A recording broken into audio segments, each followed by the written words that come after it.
Good afternoon, everyone. See you all made it through the wintry mix or whatever it is right now. Thank you for coming. I really appreciate it. As you all know, every day is a great day to be a Hoosier, but today is a particularly great day for this Hoosier. As I announced earlier today, at the end of this year, this academic year, the bicentennial year, I'll be retiring as the AD at Indiana. I won't be retiring totally. I'm just retiring from Indiana and as an athletic director. Like I said in the comments in the release, it's just time. And it being time doesn't mean that I don't love it anymore, because I do. I still love it. And it doesn't mean that there's nothing left to be accomplished, because there's plenty left to be accomplished. It just means that it's time. You know, it'll have been almost 12 years for me, and it's an all-in, all-consuming, every day, all the time job, which is part of the reason I really love it. But now I'm ready to step back and do something a little more flexible, spend a little more time with my 4 granddaughters and another grandchild on the way in January.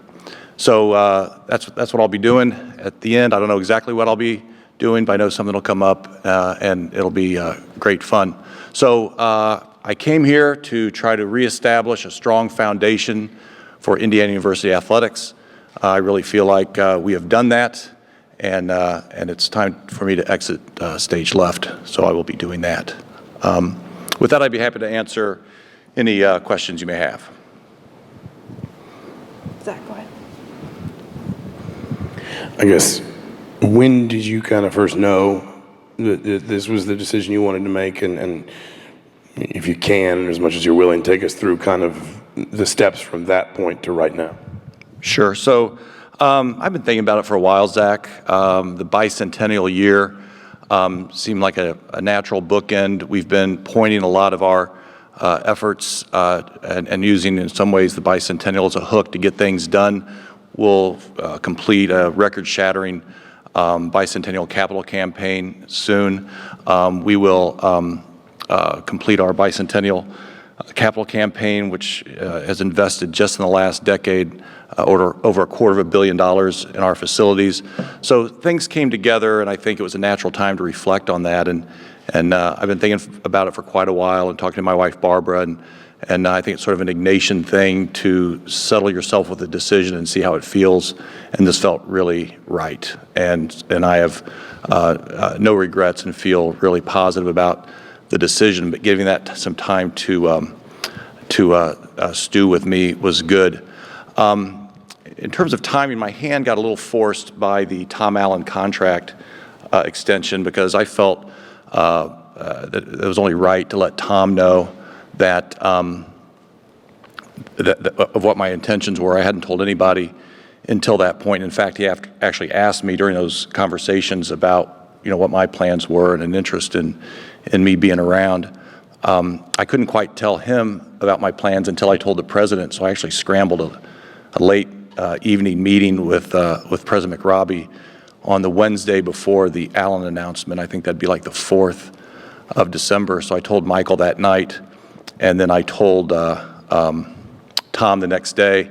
I also had a regularly scheduled weekly meeting with Archie, and I told him that day too, so that'd be the Thursday before the announcement for Tom. The president told the trustees, because as a matter of happenstance, they were meeting in Columbus, and then we sort of went radio silent until the rollout today.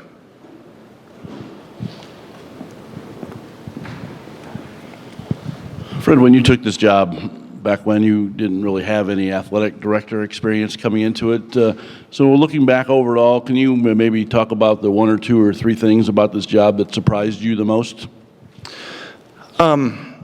I think everything surprised me. I really didn't know what to expect. I didn't understand the acronyms. I didn't understand what a joint group was, what the cycle was, and I think I paid a price for that learning curve.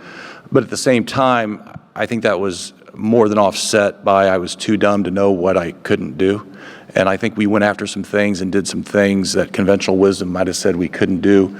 But because I wasn't a product of that environment, I think we were able to get some of them done. But I will say, especially in those early days, I felt like, I was driving full speed down the interstate with no headlights on because I really didn't know. We were going fast. I really wasn't sure where things were going. But over time, I think we were able to get some things accomplished, in part because we were taking a fresh look at some things. I guess if you have any kind of favorite memories from the tenure that you've had here, is there anything that stands out, something you're going to look back on more than anything else?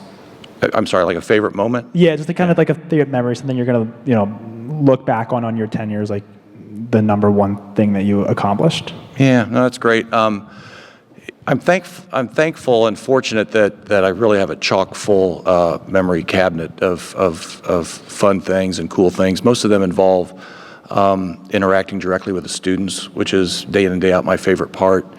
I'll say the 8th national championship in men's soccer was a highlight, especially with Todd was my first hire as a coach, and to have that success was gratifying. The watch shot was just an instantaneous a phenomenon that galvanized kind of the whole campus, and was a very exciting moment. And even though it didn't reflect us being all the way back to where we wanted to go, it really reflected Indiana University basketball being relevant again nationally after essentially being wiped out and sort of de facto meted out the death penalty to come back that way. And that was a great tribute to Tom Crean, by the way. But very few times is there a moment in time where you were back, maybe not ultimately where you want to be, but back relevant, and that was big. And then more recently, the win at Nebraska was very gratifying to go into that environment, beat them for the first time in 60 years. Was staying on that sideline was a really great thing. And then every time we beat Purdue, which has been 5 times in the last 7 years, by the way, that's been gratifying as well. Mr. Glass, everything you've done has been geared towards this future of IU athletics. How will you be involved in selecting your successor, and is there a timeline for that? Yeah, I won't really be involved in the selection of the successor. I have provided my confidential counsel to the president, and I'll continue to do that as asked. But that'll be his decision. And when you move on, you move on. And I've moved on from a lot of cool things, and I think you just don't look back. So I'll be around as people may ask, but I won't be underfoot. And in terms of the selection process, that'll be 100% run by the president. I think he'll have an announcement this week of more details about how he's going to approach that. Hey, Fred. At this point in your tenure, basically, what do you feel fulfilled about? What do you feel like is sort of the most important accomplishments that you walk away feeling like you have? I guess, what do you feel, not fulfilled about? And what do you think will be the most important challenges for your successor? Yeah, in terms of what I feel good about in terms of accomplishments, without getting into the details of specific things, I think they're more global things. So I really felt like I came here at a time when the foundation of IU athletics needed to be rebuilt, and I think we've done that literally with the buildings and figuratively with rebuilding the culture. And as a lot of you regulars know, it all circulates around the 5 priorities. Number 1, we're going to follow the rules. I think we've really instituted a culture of compliance. We've had no major infractions cases during my tenure here. Number 2, we want our kids to be well in mind, body, and spirit. I think we've been a nationally innovative leader in terms of programming and personal development programs and care for our kids. I'm proud of that. Number 3, we want to achieve academically. We're graduating our kids at a record rate. We've set record after record on our graduation success rate. We want to be excellent athletically. Many, if not most of our programs are enjoying historically great seasons, and we're proud of that. And all of our sports, I think, have a very positive, bright future. I'm extremely proud of the cadre of coaches that we have. Herman Wells said, from the university's perspective, it's the faculty that makes you famous, and I've always considered our coaches our faculty. And the facilities are important, and the programming's important, and the culture's important, but what really defines whether you're going to be successful or not are the quality of your head coaches. And I feel like we have a great group of head coaches, our faculty, which I think makes the future bright. Number 5, we want to be integrated with the university. I think we have been. We pride ourselves on that point. And all the while, We've set records in fundraising and not coincidentally gone on that $250 million facility remake, which wasn't creating, luxuries. It was really, I think, catching up from too many years of neglect of our facilities. So when you take those 5 priorities, I feel like we've been able to pay more than lip service to those and have documented success in those areas, which I think leave the department with a very strong foundation going forward. One of the things that you mentioned when you came was that you wanted to really help football become Big Ten viable. Kind of take us through what do you feel are the key things there, and where do you feel football is right now?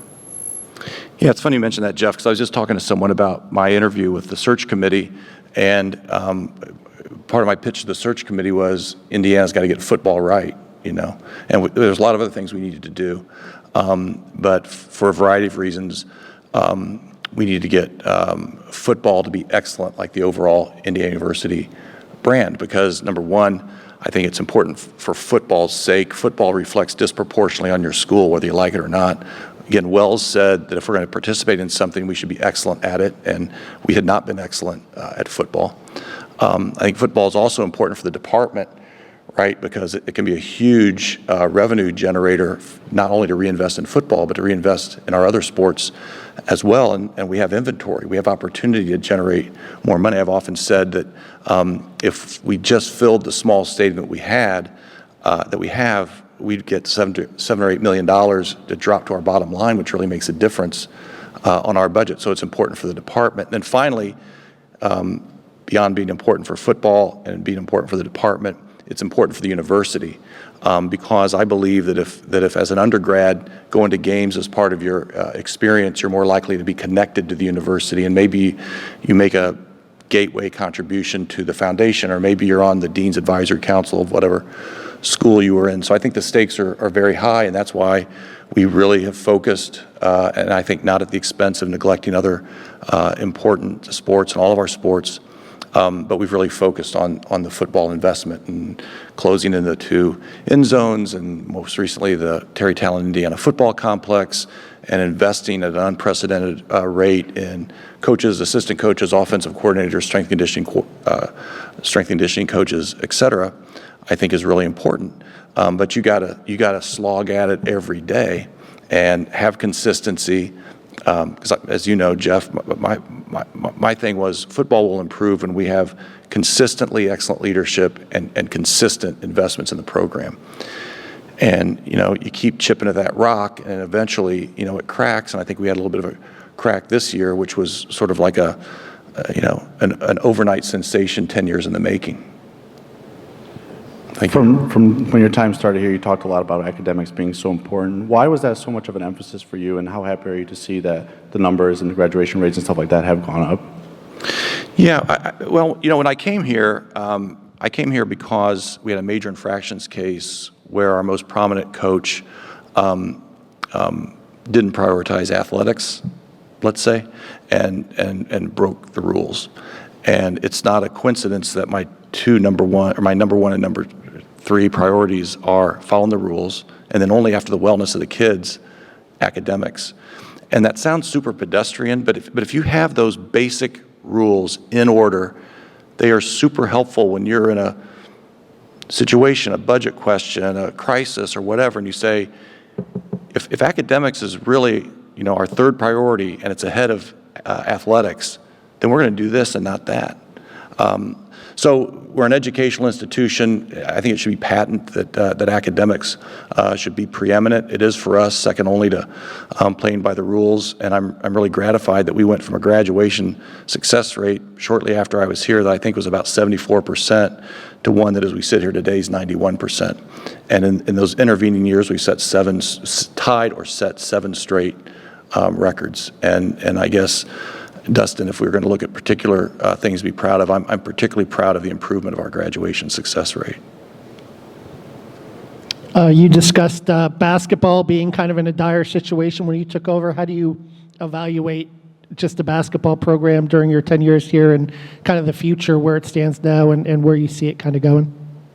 Yeah, as we sit here today, it's hard to even think about how bad it was when I got here. We were getting pitchers off the baseball team to dress and play. It was really, really bad. And I give Tom Crean tremendous credit through his will and perseverance to bring us back to, I think, being, relevant again. I mean, 2 outright Big Ten titles in, I think, 4 or 5 years is nothing to sneeze at, and I think he deserves immense credit for that. I am also very excited about where we are with Archie Miller, and I think he's going to be a very, very successful coach and here for a very, very long time. Look at recruiting. He said he was going to be inside out. All the kids that we're getting from Indiana, the kids that, I can't comment on that he's on now from Indiana. Back-to-back Mr. Basketballs for the first time in 21 years. Recruiting's the lifeblood, and he's doing it. Developing players. Look at Rob Fennessy, Trace Jackson Davis, Armand Franklin. I mean, he's getting these kids, and he's developing them as well. And then I think increasingly we see this team taking on the personality of its coach, of its coach, with mental toughness and the ability to make plays at winning time. And I know some of our fans, wish it would have been a little better, easier against UConn, and maybe a little easier against Nebraska, although I think the Purdue loss took a little bit of the edge off of those comments. But I always saw those games as the glass half full, because, maybe we could have done better, and I hate seeing the back cuts where guys do layups. But when push came to shove, our guys were tough. They were mentally tough. They made the plays you need to make to win. And that's Archie, and that's part of the reason I'm super optimistic about the men's basketball program, and I think the sky's the limit there. You talked about when you took over, it was like driving a car with the headlights off. What advice would you have for somebody, whoever it is that steps into your role, of what you wish you knew when you stepped into the game and the job that they might not expect to be looking for? Ken, I just think I need to be real careful about gratuitous advice for whoever succeeds me. It's going to be their agenda. It's going to be their vision.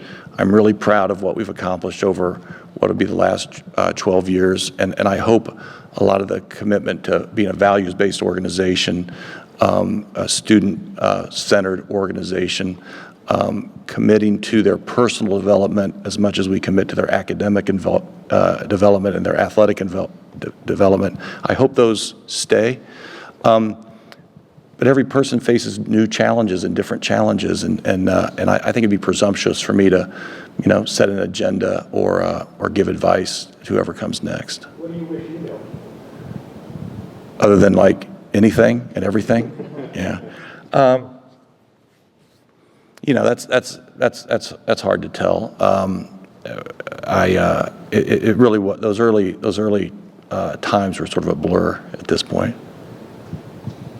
Fred, obviously, there's so much of a spotlight on the decisions you make with men's basketball and football and such, but can you talk a little bit about the pride you feel as you're leaving now, with kind of like where women's basketball and soccer and baseball and such stand as well under your watch? Yeah, no, I appreciate the question, because I understand the weight that football and men's basketball have and how justifiably important they are, and sort of their preeminent stature, certainly in our fans' mind. But we are 24 sports, one team, and I'm thrilled about the coaches that we have. When I look across the board at, Shonda Stanton in softball, Jeff Mercer in baseball, Steve Aird is really getting it going in volleyball, Angel Escobedo in wrestling. I inherited Ron Helmler and Ray Luz with the great jobs those guys are doing with those terrific programs. Todd Yeagley, the first person I hired, Erwin von Bennekom, who's coming up on the women's soccer side. I look back, we have 19 coaches that coach our 24 sports, and I hired 15 of them. To a person, I think they have the potential to be really excellent in their programs, and I'm really excited about that. I probably left somebody out. Terry Bourne. Yeah, well, I talked. That was one of the hardest conversations today. because I think Terry and I share a special bond about the way she was hired under challenging circumstances. And it might have been like August or something ridiculous time before, and then to see them beating 2017 national champion South Carolina, highest ranking ever, really realizing the potential of women's basketball in Indiana. I feel a special pride in her and a connectivity, really because of the way she came in. I know you said you didn't want to just give, like you said, gratuitous advice to whoever your successor may be, but I mean, do you view there as being an obvious challenge for that next person, or do you feel like the foundation has been set that there's not necessarily one thing or a few things that stand out, it's just a question of keeping it going? Do you see something that's sort of obvious that the next successor will have to tackle? I think that's a fair question. I think finances are a challenge everywhere, but particularly here. We compete in the Big Ten, and we get a full share of the media money, and that's awesome, and that helps us compete. But because we have a small football stadium that we don't fill, we're at a huge economic disadvantage with those that we compete against. I think the last year for which records were kept, Indiana had the least amount of ticket revenue in the Big Ten at about $6.5 million, and Michigan had $58 million. Half the league had $20 million or more in ticket revenue. That matters. That matters when you're hiring coaches and investing in things. And so that's part of the reason we've been so aggressive on fundraising, to try to level that playing field a little bit by getting extra dollars. But that'll continue to be a challenge.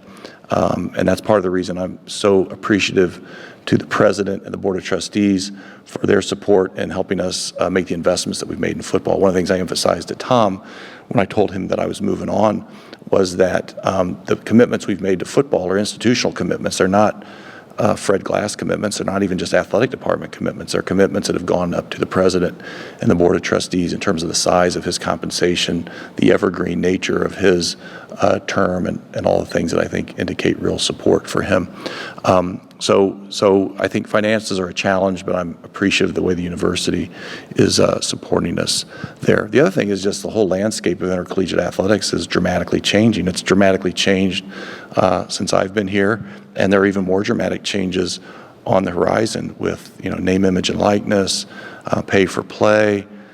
What's that going to mean? I mean, I think there could be dramatic changes, and I think that'll be a big challenge for whoever comes next. So obviously 10, 11 years doing this. I mean, did you, when you came in, think that you were going to be doing this long? And why do you think you hung in so long, so many years in this job? Yeah, I came with the intention of trying to stay for a long time. I was the 5th athletic director in 8 years when I was hired. And so just let that sink in a little bit. 5 athletic directors in 8 years. I can't even imagine it, how long it takes you to get to certain things and sustain initiatives and get things done. And I think that had created, frankly, a lot of dysfunction and morale challenges. People thought that was normal. It's not normal. And I thought to myself, I may not be the best AD ever, and I may not really know what I'm doing, but I can be here. I mean, Woody Allen said, 90% of life is showing up. I think there's a lot to that. And so I think the longevity would be helpful. I wanted to stay for a while. I didn't have a pre-plan of whether this was the last thing I was ever going to do or not. I thought maybe it might be. But as things developed for me, bicentennial year, capping off some of our initiatives, I mean, my oldest granddaughter's 5, so I didn't have any grandchildren when I started. My kids were grown, and I felt like I was sort of through that. Now I feel like I'm coming back through, and I don't want to miss that stuff, and I want to have the flexibility that I had when my own kids were little. So to answer your question, I didn't have a preconceived notion of how long, but I felt like I owed it to the university to make it a good long tenure, and I feel like 12 years fulfills that commitment. I guess as you do talk about challenges in terms of kind of on-field success, I don't want to put words in your mouth, but the one area that it feels like you've kind of fought with more than others is men's basketball. Just again, without maybe wanting to push the no advice thing too hard, what do you think kind of your successor and maybe the department more generally needs to do to keep kind of pushing that program forward into the next decade? Well, I'm confident that we'll continue to make all the investments that need to be made. I mean, it's undeniably our premier program and a source of great attention. And I think we've respected that by the investments that we've made. I think your paper's written about, where we rank on investments in recruiting and travel and so forth, and it's way at the top, which I'm actually proud of that. So I think we need to continue to make those investments, and I'm confident we will. And I think we also have to just be a steady hand on the helm, I think people in my job need to be the steady hand, the adult supervision, don't swing with the highs and the lows. And I haven't walked away from tough decisions that have to be made. I don't think I'm Pollyanna about that, but I think giving things time in all of our programs, doing it the right way, not getting impatient, like Kipling said, treating success and failure as the imposters that they are day to day, and sort of keeping your eye on the horizon, I think is an important quality really for all of our sports. Fred, there's that sign on the door to your office that says you can be interrupted every time for a student athlete to come in. So in your decade plus of kind of dealing with student athletes here at IU, what did you learn that they wanted from their athletic programs, and how did you try and foster that relationship between the athletic department as, one giant entity and making that a personal relationship with those athletes as well? Right. Well, thank you for knowing that about the sign on my door. By far, my favorite part of this job is interacting with the students, and particularly the students that participate in intercollegiate athletics. But I also enjoy and accept every invitation I'm given to speak on campus and classes. And my assistants here somewhere, I had a parade of probably 24 kids come in and do their sports media interviews of me, because I figure if they've got enough nerve to ask me, I'll always say yes. And so I enjoy seeing the kids on campus as well. In terms of what they want, I think they want to be heard. They've got perspectives. We've made SAC, the Student Athlete Advisory Committee, really a third leg of how we run the department, and engage them, giving them real estate, giving them offices, giving them stature. I get to know those kids, generally very well, and it's a cross-section of people. We started the Athletic Directors Council on Diversity and Inclusivity 3 or 4 years ago as those tensions in our country were, I think, kind of pulling people apart. We wanted to have a forum where we could kind of bring people together. So I think in terms of what they want, they would like to be heard and like to be respected. And for me, that's awesome, because that's my favorite part, interacting with them. And I will say, never put a sign like that on your door if you don't expect them to drop in and expect to be seen, which I had my eyes wide open about that. And they drop in and we talk.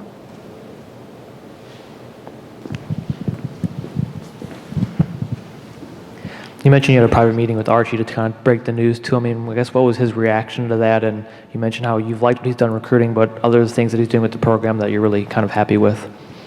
Yeah, as you might imagine, Archie was very even, when I told him, and then very immediately, congratulations, happy for me. We've gotten to know each other well, and I'd like to say enjoy each other. I certainly enjoy him. So it was immediately sort of congratulations and good for you, and very, very even. Tom similarly was very positive about it. And I thought that was very good of him, given where we were in the conversations about the contract. And if he wouldn't have brought it up, I would have. I couldn't imagine going through that process and then, sort of telling him that afterwards. But it did sort of accelerate things a little bit. The president was awesome too. I told him late at night before he was getting ready to have a 2-day trustee meeting, which that was not good timing. But he was very positive about it, and I will confess to having been a little nervous about telling him, but he was great. Here at the end of the line now, when you look back at the beginning of the line back in 2008, 2009, and not having a lot of athletic directing experience, do you think about kind of the doubts that you might have had that you kind of eviscerated, or how did you kind of see yourself grow into the position, maybe as a person as well? Yeah, that's a great question. As I was considering whether or not to take the job, I had considerable doubts because I didn't know anything about it. It hadn't been my background. But once I concluded that I thought I could do it, that I thought I could take my experiences from public service and really apply them to be an athletic director, I felt like I could do it. And I'm it's kind of corny, but one of my favorite moments in history is the Cuban Missile Crisis and all the lessons that came out of that. And there's this great part in this movie where Kevin Costner is the chief of staff to JFK, and this is happening. They don't know what's going on, and they're new and everything. And so they bring in this Averill Harriman, this like old-time diplomat, and ask him what to do. And it turns out that he just is a kind of clueless gas bag, and they're looking at each other like, oh my God. And then Costner goes to JFK, whoever he was, I forget. And he says, you don't get it, do you, Jack? There's no wise old men. It's just us. And I always remembered that because you can't look at somebody else to tell you what to do. You've got to have confidence in your own abilities and make the best decision you think you can, and do what you think is right, because like Eleanor Roosevelt said, you'll be criticized no matter what you do. So you might as well do the thing you think is right. Don't try to placate the mob. Don't try to avoid criticism. Do what you think is right. And if it turns out not to be right, at least you were trying to do the right thing. For probably the riskiest move you had to make during your time here was hiring Tom with no college experience and such. How good does it make you feel that 3 years later that it looks like you'd made the right choice there? Well, I'm glad for the kids, and I'm glad for Indiana football. Validation is sort of like criticism. It's a phantom thing to have somebody else tell you do a good job. Or have somebody else tell you you're doing a bad job. I think you've got to kind of judge it yourself. And if the ball had bounced the wrong way a few times and we ended up at 5-7 this year, I think I'd still think Tom's the right guy because he's the same guy in terms of recruiting and building and all that. Now, thank God, he's 8-4, and that's awesome. Makes today a lot better, But I'm not sure the fundamentals would have been different if a few things had changed. But I believed in him from the beginning, and I'm really not surprised that we are where we are with him. You said that you're retiring from this job, but not retiring generally. I mean, do you have any ideas of things you want to do, or kind of waiting to figure that out? Yeah, I think you got to take it one step at a time. So I'm retiring from Indiana University, and I'm retiring from being an athletic director. I have no interest in doing that anywhere else. But I'm not retiring.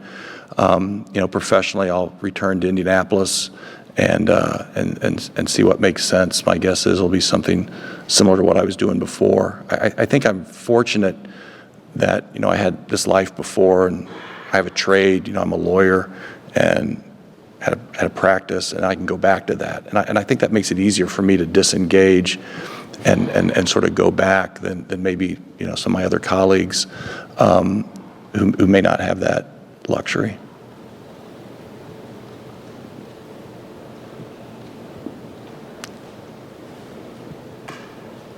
All right, anything else? Well, thanks for coming. Be safe driving out there, you guys. I appreciate it, and go IU.